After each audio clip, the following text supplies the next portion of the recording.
जब राम श्रृंगवेरपुर पास कर रहे थे तो निषाद राज दरवाजे से खड़ा होकर देख रहा था, मेरा मित्र इधर कहाँ जा रहा है।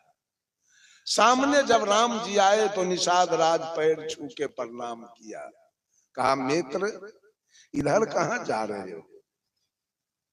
निषाद राज ने कहा मित्र आपको मालूम नहीं है 14 बरस का सजाए मुझे हुआ है, मैं जा रहा हूं सजाए भुगतने चित्रकूट। तो निषाद राज ने कहा मित्र एक दिन सेवा का मौका मुझे दो, एक रात मेरे यहाँ निर्वासन करो, कल सवेरे यहां से प्रस्थान कर जाइए। राम जी रुक गए। निषाद राज को जो हो सका वो रात्रि में सेवा किया, भोजन पानी सब कुछ। सवेर हुआ, सब लोग नित्य क्रिया से निवृत्त हुए, जलपान बना, जलपान किए और निषाद राज के घर के बगल होके गंगा नदी बह रही थी। निषाद राज तीनों को नौका पर बैठाया, हाथ में पतवार लिया, पतवार मार रहा है, नौका आगे बढ़ रही है। जब बीच धारा में नौका गई तो जानकी जी गंगा से वंदना करती है। यह वाल्मीकि रामायण का श्लोक है। सुराघट सहस्त्रेन मांस भूतो दनेन च यक्षेत्वांग प्रियतांग देवी पुरी पुनरुपागता।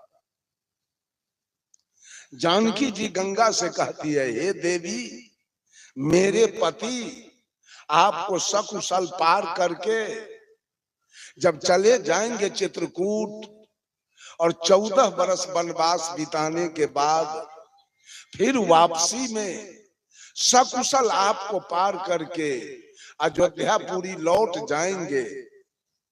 देवी इस खुशहाली में मैं हजारों गाय दान करूंगी, सुवर्ण दान करूंगी, सोना 1000 घड़ा शराब मांस और भात से मैं तुम्हारी पूजा कर दूंगी।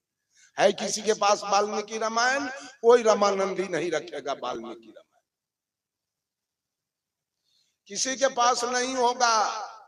जब राम जी चित्रकूट पहुंच गए तो लखन लाल जी से कहा, हे सुमित्रा नंदन यहाँ कोई 1-2 रोज नहीं रहना है, यहाँ तो 14 बरस बिताना है। कभी धूप है, कभी ठंडा है, कभी जाड़ा है, कभी गर्मी है, कभी बरसात है, कभी रात है, कभी दिन है।